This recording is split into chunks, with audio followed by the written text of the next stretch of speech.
नमस्कार दोस्तों, मैं प्रवीण पुरोहित रघुकुल कोचिंग क्लासेज में आपका स्वागत करता हूं। अपन पढ़ रहे थे कल लेखा शास्त्र कक्षा 12वीं की और उसमें अपने टॉपिक था साझेदारी का परिचय, जो फर्स्ट लेसन है। ठीक है, अब उसमें अपन ने कल फर्स्ट क्लास थी अपनी, लेखा शास्त्र के बारे में फर्स्ट क्लास थी और उसमें अपन ने क्या क्या टॉपिक पढ़े थे। साझेदारी का अर्थ, जो अपन को पता ही है, दो या दो से अधिक व्यक्ति स्वेच्छा से कोई वैधानिक कार्य प्रारंभ करते हैं तो उसे साझेदारी कहते हैं और उनका उद्देश्य क्या होता है, लाभ कमाना होता है। ठीक है, उसके बाद में अपन ने पढ़ा था अधिनियम। अब अधिनियम में अपन ने क्या पढ़ा था कि भारतीय साझेदारी अधिनियम 1932 से, ठीक है, और उससे पहले कौन सा अधिनियम था, तो भारतीय संविधान अधिनियम 1872 था। और ये भारतीय साझेदारी अधिनियम 1932 कब लागू हुआ था, तो ये लागू हुआ था 1 अक्टूबर 1932 को। जम्मू कश्मीर को छोड़कर संपूर्ण भारत में ये लागू हुआ था। ठीक है, अब इसके बाद में देखिए अपन ने इसके बाद में पढ़ा था आवश्यकता। अब आवश्यकता में क्या पढ़ा था कि एकाकी व्यवसाय या एकल व्यवसाय है उसकी कमियों को दूर करने के लिए साझेदारी की आवश्यकता पड़ी। ठीक है, और उसमें अपन ने एक और टॉपिक पढ़ा था कि विकेंद्रीकरण शक्तियाँ, जो शक्तियों का विकेंद्रीकरण है उसका अपन ने क्या किया, साझेदारी के आधार पर, साझेदारी के माध्यम से अपन ने शक्तियों का केंद्रीकरण किया। दो शक्तियाँ अलग अलग थी, उसको मिलाकर एक जगह स्थापित किया और व्यवसाय स्टार्ट हो जाता है। ठीक है, ये था साझेदारी की आवश्यकता में अपने पढ़ा था। ठीक है, फिर इसके बाद में अपन ने पढ़ा था साझेदारी की विशेषताएं। साझेदारी की विशेषताएं, ये टॉपिक अपन ने कल फर्स्ट क्लास में अपन ने क्लियर किए थे। अब इसके बाद में देखिए आज अपन स्टार्ट करेंगे साझेदारी के प्रकार। आज कौन सा टॉपिक है, साझेदारी के प्रकार। साझेदारी के प्रकार। अब आपको पता ही है साझेदारी के प्रकार, सबसे पहले है दायित्व के आधार पर साझेदारी।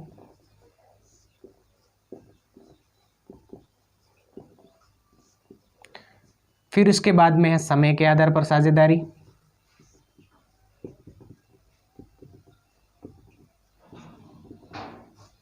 फिर उसके बाद में है उद्देश्य के आधार पर साझेदारी।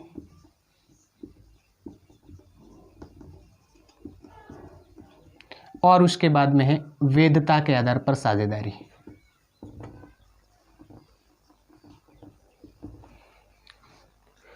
वापस एक बार देखिए, आज अपन पढ़ रहे हैं साझेदारी के परिचय में साझेदारी के प्रकार।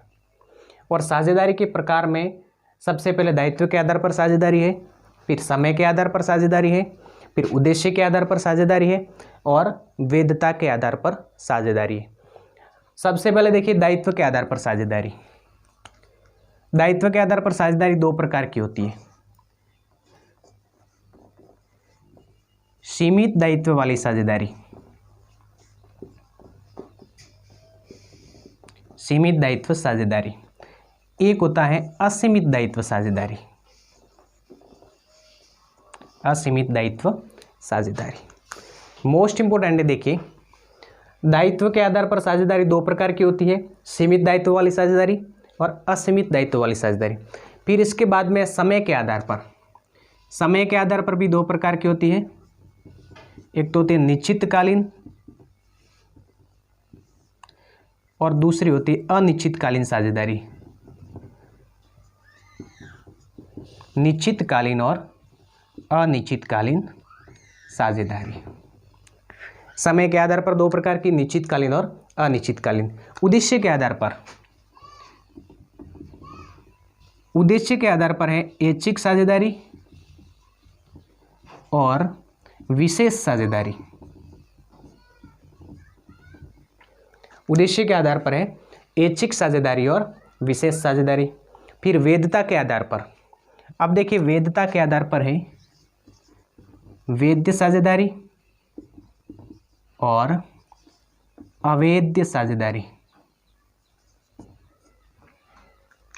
ये था आपके साझेदारी के प्रकार। साझेदारी के प्रकार में सबसे पहले दायित्व के आधार पर साझेदारी दो प्रकार की, सीमित दायित्व और असीमित दायित्व वाली। समय के आधार पर साझेदारी दो प्रकार की, निश्चितकालीन और अनिश्चितकालीन। उद्देश्य के आधार पर दो प्रकार की और विशेष साझेदारी दो प्रकार की है, वैध साझेदारी और अवैध साझेदारी। अब देखिए इनका अपन विस्तार से पढ़ेंगे। सबसे पहले देखिए सीमित दायित्व वाली साझेदारी। अब सीमित दायित्व वाली साझेदारी में देखिए दायित्व दो प्रकार के होते हैं, सीमित और असीमित। सीमित दायित्व वाली साझेदारी में ऐसी साझेदारी जिसमें साझेदारों के दायित्व सीमित होते हैं, ऐसी साझेदारी जिसमें साझेदारों के दायित्व सीमित होते हैं। अब सीमित कैसे? जैसे कि दायित्व चुकाने हैं व्यवसाय के, जैसे कि साझेदारी व्यवसाय का दायित्व चुकाना, तो साझेदार अपनी निजी संपत्ति का प्रयोग इसमें नहीं करेंगे। जितनी पूंजी लगवाई है उस पूंजी तक ही सीमित है। साझेदारी व्यवसाय के दायित्व साझेदारों की पूंजी तक ही सीमित होते हैं, उसको बोलते हैं अपन सीमित दायित्व वाली साझेदारी। और जो पूंजी तक ही सीमित न होकर साझेदारों की निजी संपत्ति का भी प्रयोग किया जा सकता है दायित्व के भुगतान में, वो होता है असीमित दायित्व वाली साझेदारी। ठीक है, दायित्व के आधार पर दो प्रकार की। अब आराम से समझ देखिए, सीमित का अर्थ लिमिटेशन। ठीक है, लिमिटेड, तो इसमें देखिए सीमित में का अर्थ होता है कि पूंजी तक ही सीमित, जितना व्यवसाय में अपन ने पूंजी लगवाई है वहाँ तक ही दायित्व के भुगतान में सीमित होते हैं, यानी वहाँ तक ही वो दे सकते हैं। घर से ला करके कोई संपत्ति पेश कर यानी दायित्व में नहीं चुका सकते, वो तो होता है सीमित दायित्व वाले। असीमित दायित्व वाले में क्या होता है कि व्यवसाय का दायित्व चुकाने के लिए साझेदार निजी संपत्ति का भी प्रयोग कर सकते हैं। घर से कोई संपत्ति बेचनी पड़ सकती है दायित्व चुकाने के लिए, वो होता है असीमित दायित्व वाली साझेदारी। फिर समय के आधार पर दो प्रकार की होती है, निश्चितकालीन और अनिश्चितकालीन। अब निश्चितकालीन साझेदारी किसे कहते हैं? ऐसी साझेदारी जो एक निश्चित समय के लिए स्थापित की गई है। ऐसी साझेदारी जो एक निश्चित समय के लिए स्थापित की गई है, निश्चित समय के लिए व्यवसाय प्रारंभ किया गया है, उसको बोलते हैं अपन निश्चितकालीन साझेदारी। जैसे कि आपके कोई व्यवसाय है और इसमें फिक्स आपने साझेदारी संलेख में लिख दिया कि 5 वर्ष के लिए ही आपने व्यवसाय प्रारंभ किया है, ये तो हो जाएगा निश्चितकालीन साझेदारी। एक होता है अनिश्चितकालीन साझेदारी, जिसमें कोई निश्चित समय नहीं होता है। जब चाहे तब साझेदार सहमति से व्यवसाय को बंद कर सकते हैं या फिर आगे लगातार चालू रख सकते हैं, वो होता है अनिश्चितकालीन।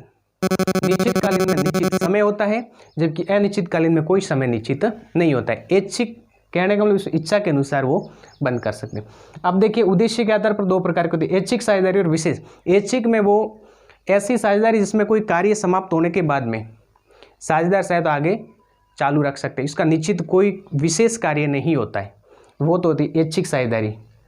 और एक होता है विशेष साझेदारी। विशेष साझेदारी करते कोई एक प्रोजेक्ट होता है, जैसे ही कोई कार्य होता है, जैसे कोई भवन बनाना है, मान लीजिए विद्यालय बनाना है, और वो विद्यालय बनाएंगे तब तक उसकी साझेदारी रहेगी, विद्यालय समाप्त हो जाएगी, यानी वो कार्य समाप्त होने के बाद में साझेदारी स्वतः ही क्या हो जाएगी, समाप्त हो जाएगी। ठीक है, ये होता है विशेष साझेदारी।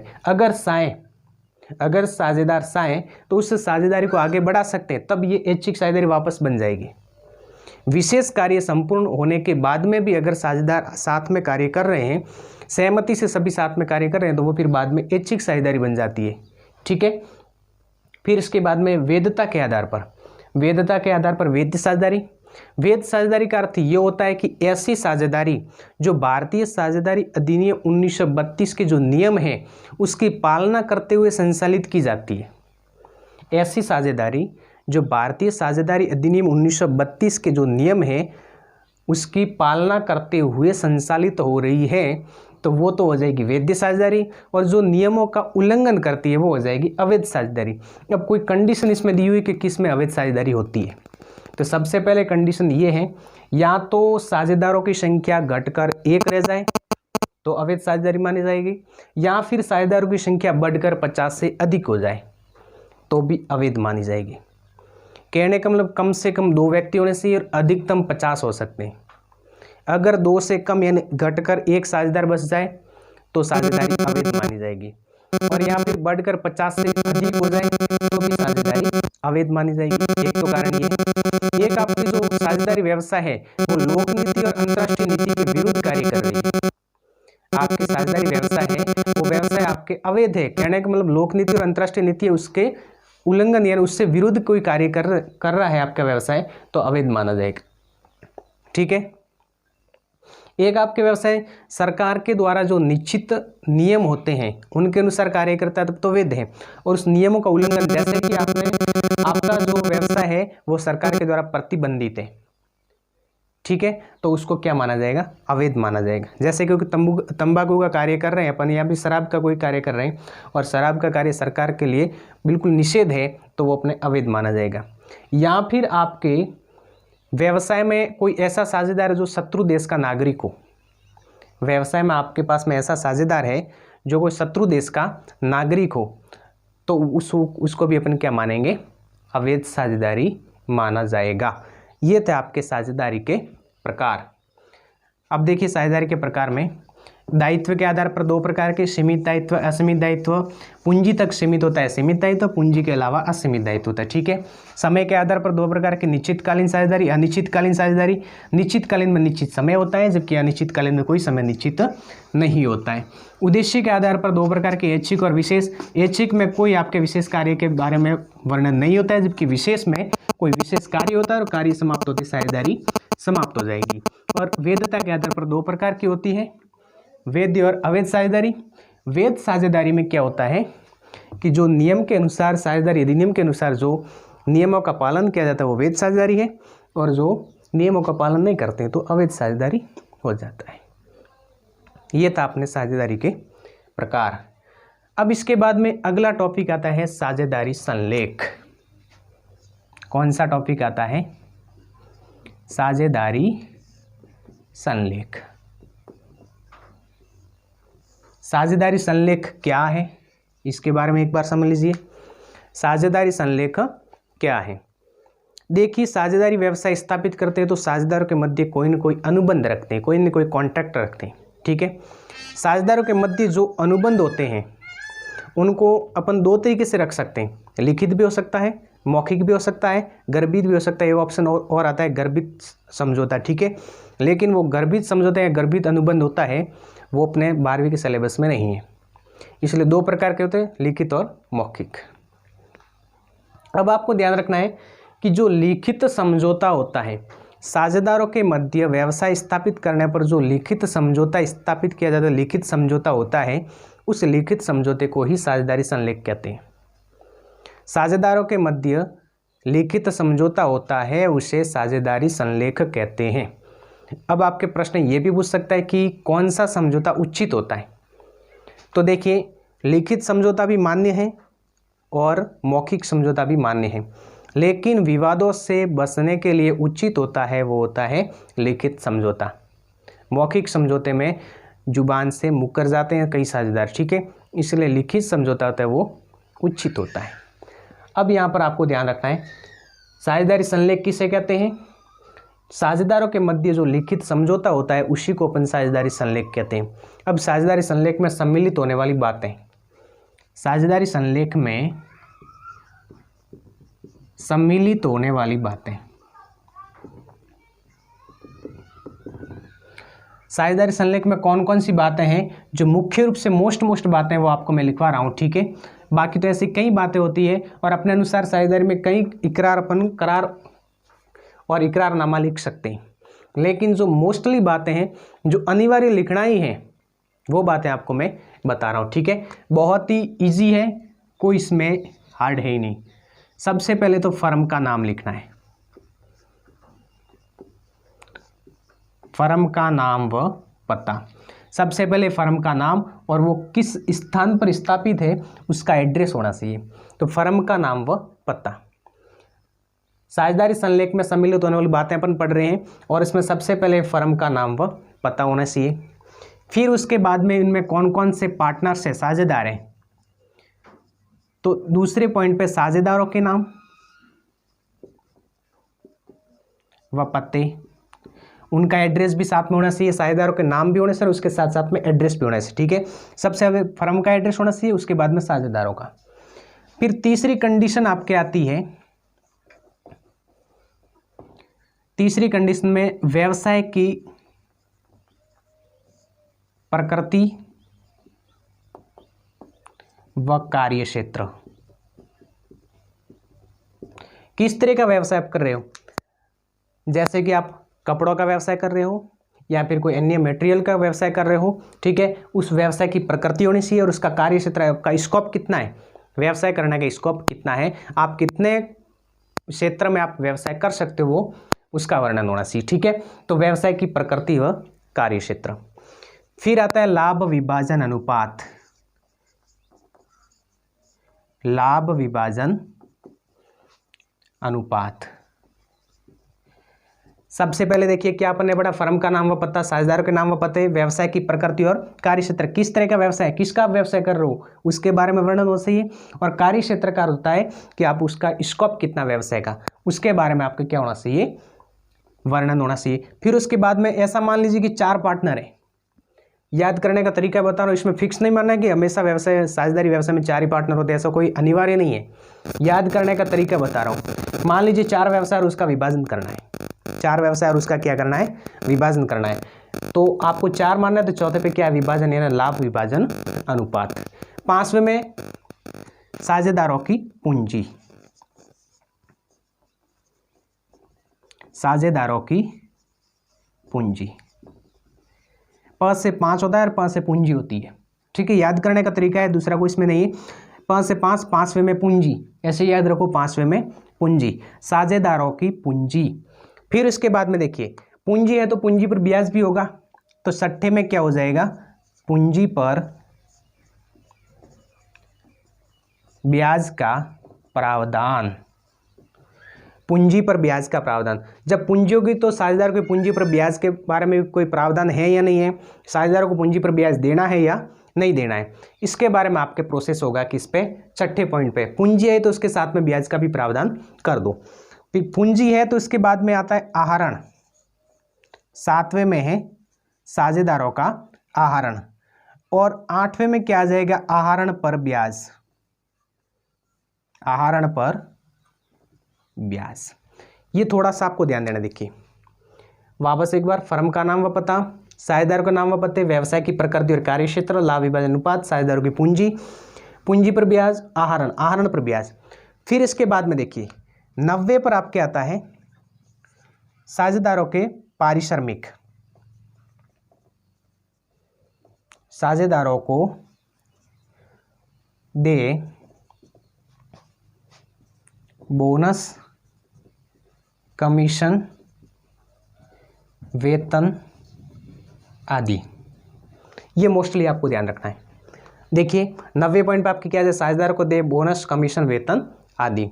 अब बोनस, कमीशन, वेतन दोगे तो किसमें अपन लिखेंगे, लेखा पुस्तकों में, तो साझेदारों की लेखा पुस्तकें रखने की विधि, साझेदारों के लेखा पुस्तकें रखने की विधि,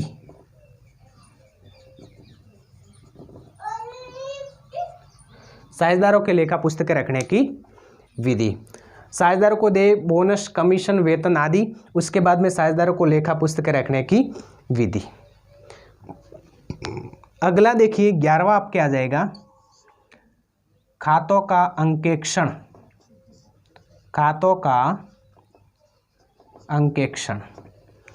अब देखिए 11वां पे खातों का अंकेक्षण कहते हैं, कैसे आ जाएगा, देखिए इसमें एक एक करके खातों का अंकेक्षण करवाना है, एक एक करके खातों का अंकेक्षण करवाना है। तो 11वां पॉइंट आप क्या जाए, खातों का अंकेक्षण। ऐसा जरूरी नहीं है कि आपको सीक्वेंस वाइज ऐसे लिखना है, एग्जाम में कोई ज़रूरी नहीं है, आप 11वां पॉइंट 5वें पे लिख सकते हो, 5वां पॉइंट 11वें पे लिख सकते हो, ऐसा कोई सीक्वेंस जरूरी नहीं है, लेकिन याद करने का तरीका है कि अपन पॉइंट भूलेंगे नहीं, ठीक है। तो एक एक करके खातों का अंकेक्षण करवाना है, कहने का मतलब 11वें पॉइंट पे क्या आ जाए, खातों का अंकेक्षण। 10वें पे क्या आ जाएगा, लेखा पुस्तकें रखने की विधि। 90 पे क्या देखिए, साझेदारों को दे वेतन, बोनस, कमीशन। अब बोनस, कमीशन, वेतन दोगे तो उसका लिखना भी पड़ेगा ना उसको, तो किस में लिखेंगे, लेखा पुस्तकों में। तो बोनस, कमीशन, वेतन आप दे रहे हो साझेदारों को तो उसको लिखना पड़ेगा, किस में लिखोगे, लेखा पुस्तकों में, इसलिए 10वां आ जाएगा साझेदारों को लेखा पुस्तकें रखने की विधि। फिर देखिए एक एक करके खातों का अंकेक्षण करना है, तो 11वां पॉइंट आपके आ जाएगा खातों का अंकेक्षण। नेक्स्ट आपके 12वां, साझेदारी की अवधि।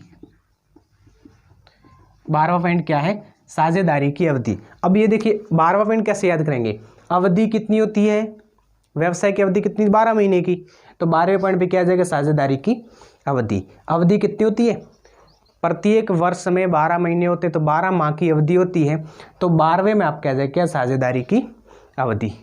फिर इसके बाद में देखिए अवधि आ गई, अवधि अपन क्यों काउंट करते हैं, अवधि की गणना क्यों करते हैं, अगर कोई ऋण लिया हुआ है तो उसके बदले में ब्याज देना पड़ता है, तब अपन किसकी गणना करते हैं, अवधि की। तो देखिए साझेदारों के ऋण, साझेदारों के ऋण व उन पर, उस पर ब्याज दर का प्रावधान।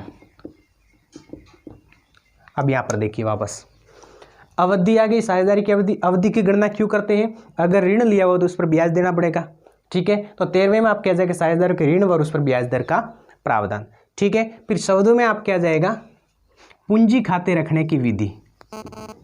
14वें में क्या जाएगा, पूंजी खाते रखने की विधि।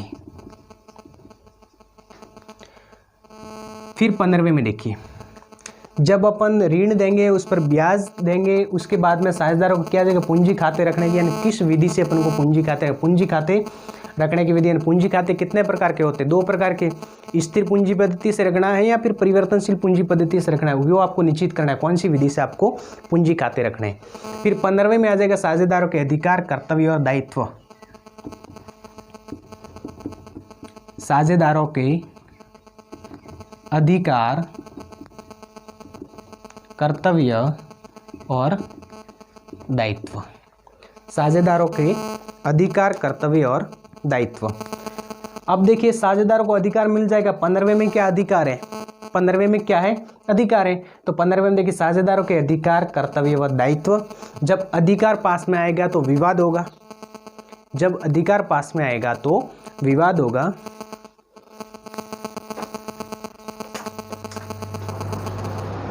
अब देखिए साझेदारों के अधिकार, कर्तव्य और दायित्व। जब साझेदारों के पास में अधिकार होगा, कर्तव्य और दायित्व क्या क्या होता है उसका वर्णन अपन को करना है, लेकिन जब अधिकार आएगा तो विवाद होगा। तो देखिए विवाद पर हिसाब के निपटारे की विधि। विवाद पर हिसाब के निपटारे की विधि आपको ऐसे याद रखना है। 15वें में क्या साझेदार को अधिकार है, अब अधिकार के लिए लड़ेंगे, अधिकार के लिए लड़ेंगे तो विवाद होगा, विवाद होगा तो विवाद पर हिसाब के निपटारा कैसे करना है, ठीक है। और देखिए 17वें में क्या पॉइंट आएगा, जब विवाद होगा, जो वर्तमान जो साझेदार है उनके मध्य विवाद हो रहा है तो कोई तीसरा व्यक्ति लाभ उठाता है। जब दो कोई व्यक्ति होते हैं उसके बीच में विवाद हो जाता है ना, तो कोई तीसरा व्यक्ति लाभ उठाता है। तो देखिए तीसरा व्यक्ति कौन आ जाएगा, नए साझेदार का प्रवेश,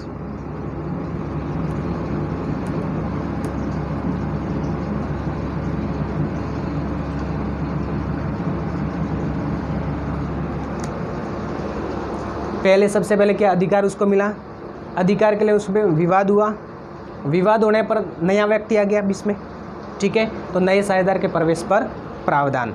अब नए साझेदार के प्रवेश पर प्रावधान 18वें में आपकी ख्याति याद रखना, 18वें में ख्याति है।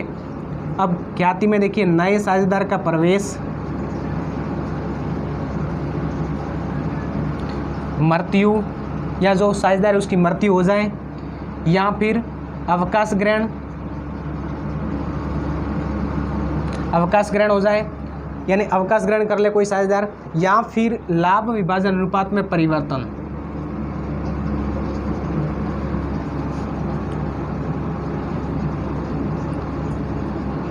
परिवर्तन होने पर ख्याति का मूल्यांकन व लेखा, ये थोड़ा सा ध्यान देना है। 18वें पॉइंट में क्या है कि नया साझेदार कोई प्रवेश करता है, या फिर उस किसी साझेदार की मृत्यु हो जाती है, या फिर कोई साझेदार अवकाश ग्रहण कर लेता है, या फिर लाभ विभाजन अनुपात में परिवर्तन हो जाता है, तो आपकी क्या होता है, ख्याति का मूल्यांकन कैसे करना है और उसका लेखा कैसे करना है, उसके बारे में आपके संपूर्ण ब्यौरा किस में होना चाहिए, साझेदारी संलेख में होना चाहिए, ठीक है। फिर उसके बाद में किसी साझेदार के अवकाश ग्रहण करने, साझेदार के अवकाश ग्रहण करने या मृत्यु होने पर हिसाब के निपटारे की विधि,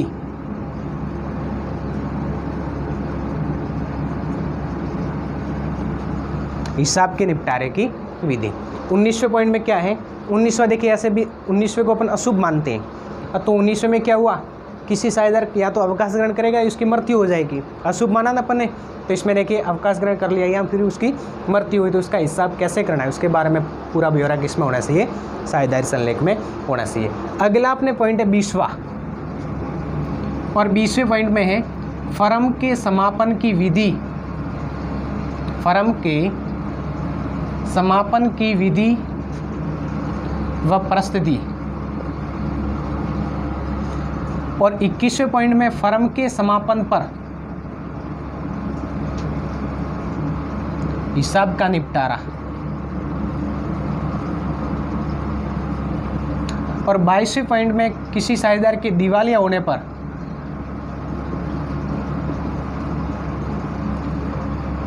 गार्नर बनाम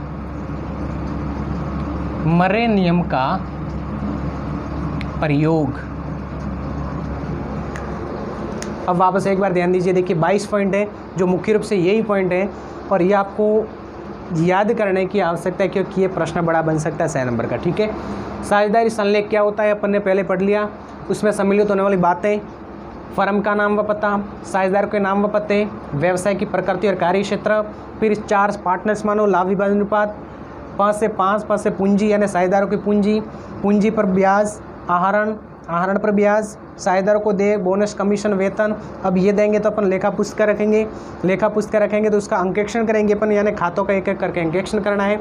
अंकेक्षण करने के बाद में देखिए साझेदार की अवधि 12 माह की अवधि होती है, तो 12 पे अवधि। इसके बाद में देखिए अवधि किस लिए अपन काउंट करते हैं, ऋण और उसके ब्याज के लिए, तो ऋण व ब्याज, साझेदार का ऋण और उस पर ब्याज। फिर उसके बाद देखिए पूंजी खाते रखने की विधि, पूंजी खाते रखने की विधि। उसके बाद में 15वें पे आपके अधिकार है, 15 पे अधिकार होगा तो विवाद होगा, तो 16वां पे विवाद होने पर हिसाब की निपटारे की विधि। और विवाद होगा तब नया कोई व्यक्ति आएगा और वो लाभ उठाएगा, तो देखिए नए साझेदार का प्रवेश और उस पर प्रावधान क्या है। फिर देखिए 18वें के नया साझेदार प्रवेश करेगा तो पूरा फर्म परिवर्तित हो जाएगा, यानी फर्म का पुनर्गठन हो जाएगा। या तो नया साझेदार प्रवेश करता है तब, या किसी साझेदार की मृत्यु हो जाती है तब, या फिर अवकाश कोई ग्रहण कर लेता है तब, या फिर लाभ विभाजन अनुपात में परिवर्तन होता है। ये 4-5 कंडीशन ऐसी है जिसमें आपके पूरे फर्म का पुनर्गठन होता है। ठीक है, तो उसमें आपके ख्याति का क्या करना है उसके बारे में भी वर्णन होना चाहिए, ख्याति का मूल्यांकन कैसे करना है और उसका लेखा कैसे करना है। फिर 19वें में देखिए 19 अशुभ मानते हैं अपन, तो साझेदार अवकाश ग्रहण कर लेगा, फिर मृत्यु हो जाएगी, तो उसमें हिसाब कैसे करेंगे। ठीक है, फिर 20वें में फर्म का समापन। ठीक है, 20वें में फर्म का समापन, उसकी विधि क्या है और परिस्थिति क्या है। और 21वें में फर्म का समापन हो भी जाए तो उसमें हिसाब का निपटारा कैसे करेंगे। और 22वें में आप अगर कोई साझेदार दिवालिया हो जाता है तो गार्नर बनाम मरे नियम का प्रयोग करना है या नहीं करना है, इसके बारे में आपके पूरा वर्णन किसमें है, साझेदारी संलेख में। ठीक है, फिर अपन आज पढ़ने वाले थे अपन साझेदारी संलेख के अभाव में लागू होने वाले नियम, लेकिन ये समय बहुत ज़्यादा हो चुका है, इसलिए अपन ये टॉपिक लेंगे कल। इसी के साथ में मैं आपसे विदा लेना चाहता हूँ। धन्यवाद। जो भी ये वीडियो आपको मिल रहा है, जिन विद्यार्थियों को मिल रहा है वो इसका लाभ उठाएं और अपने दोस्तों तक भी पहुँचाएं, अधिक से अधिक शेयर करें, लाइक करें और सब्सक्राइब करें, और ऐसे ही हमारे साथ में बने रहें। धन्यवाद।